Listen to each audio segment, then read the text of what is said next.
जय श्री कृष्ण वैष्णव। जैसा कि हम कृष्णदास मेघन जी के चरित्र के ऊपर कुछ भगवत चर्चा कर रहे थे, आज हम अगला वार्ता प्रसंग लेते हैं। और एक समय श्री आचार्य जी बद्रीनाथ जी में मंदिर पाँव धरे, तब वेदव्यास जी साथ हैं। तब श्री आचार्य जी वेदव्यास से पूछे, सो भ्रमर गीत के अध्याय में उद्धव को ब्रजभक्त पास पठाए, तो प्रसंग में आधे श्लोक घटत है।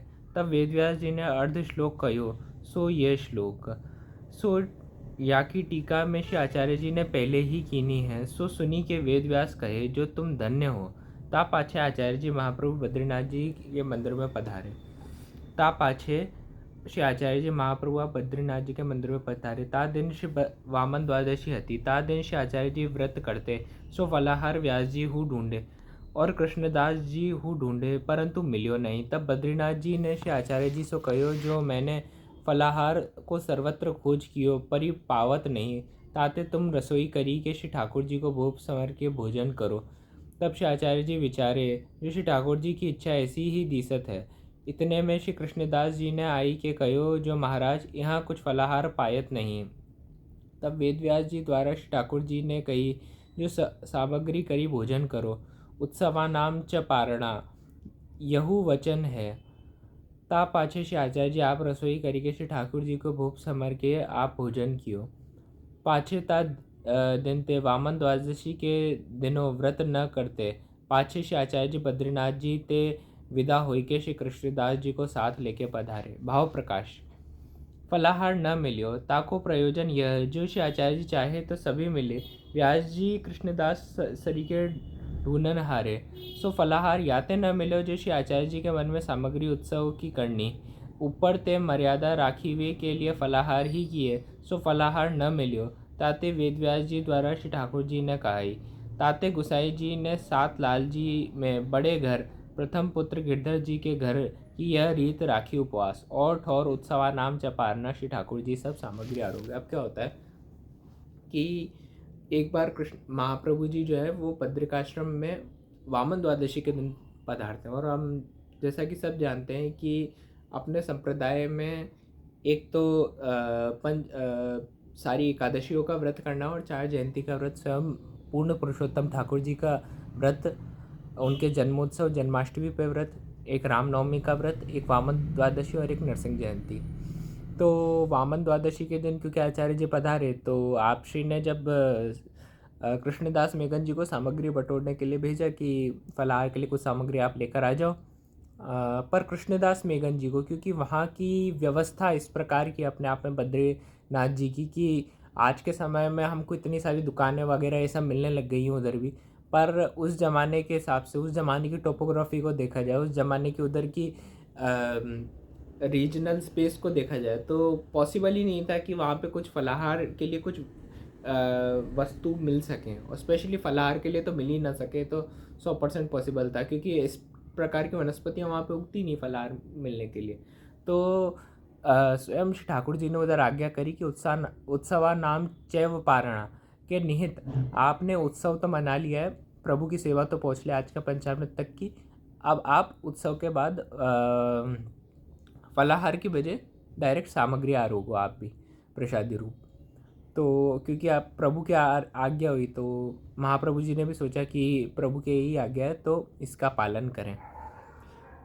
सब भाव प्रकाश में हरिराय जी कहते हैं कि इस एक तो सबसे बड़ी जानने योग्य चीज़ क्या कि एक तो ढूंढने वाले स्वयं कृष्णदास मेघन जी, जो बिल्कुल जिस प्रकार से हनुमान जी ढूंढने जाते रामचंद्र जी के लिए कोई चीज़ तो मिले ना, ऐसा पॉसिबल ही नहीं, और डायरेक्ट पहाड़ ला के रख दो। तो कृष्णदास मेघन जी इतने सामर्थ्यवान भगवत भक्त, वो कोई चीज़ लेके ना आ पाए ये भी पॉसिबल सी चीज़।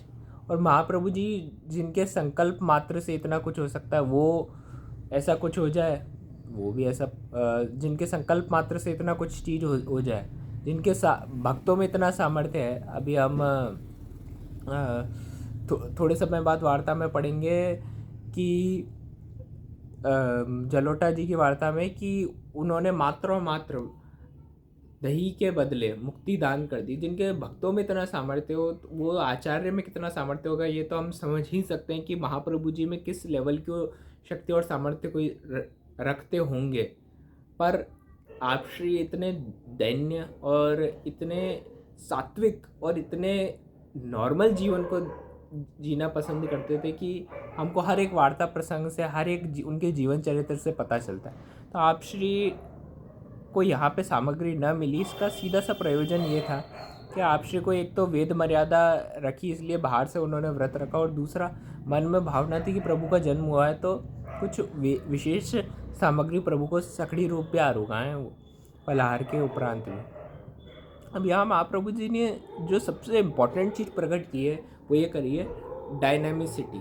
किस प्रकार से मार्ग डायनामिक है और इसी के बाद से जैसे कि हमें पता चलता है कि गोसाई जी के सातों लाल जियों में, श्री गिरधर जी के घर में आज भी, इवन वहाँ की टिप्पणियों में भी जो भगवान के 4 जन्म उत्सव हैं, 4 में खैर जन्माष्टमी की तो बिल्कुल बात ही अलग हो जाती है, स्वयं पूर्ण पुरुषोत्तम का जन्मदिन है, मगर रामनवमी, नरसिंह जयंती, बाकी जगहों, बाकी घरों में, मैक्सिमम घरों में जनरली पंचामृत के बाद सब प्रसाद ले लेते हैं, और गिरधर जी के घर में विशेषता यही क्रम रहता है कि अगले दिन ही प्रसादी पाई जाती है प्रभु की राजभोग सेवा पहुँच के।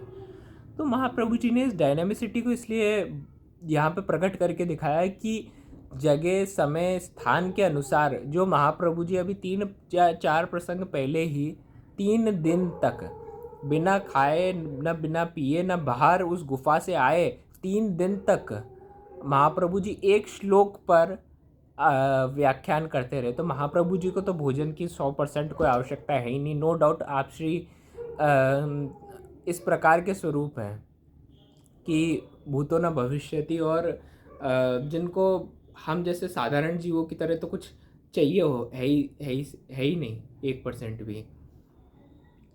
पर यहाँ पे महाप्रभु जी ने हम साधारण जीवों के लिए एग्जाम्पल सेट करके दिखाया कि जिस प्रकार से उन्होंने मार्ग को एक तरीके से फ्लेक्सिबल रखा, उस तरीके से हमारा जीवन फ्लेक्सिबल हो, सारी मर्यादाओं का हम पालन करें, मगर कभी हम में एक रूढ़ीपना ना है।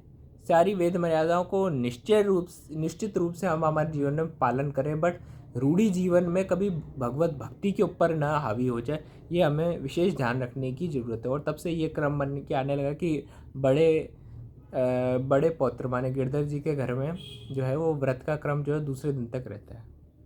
दूसरे दिन की राजभोग सेवा के बाद ही प्रसाद पाया जाता है वहाँ पे।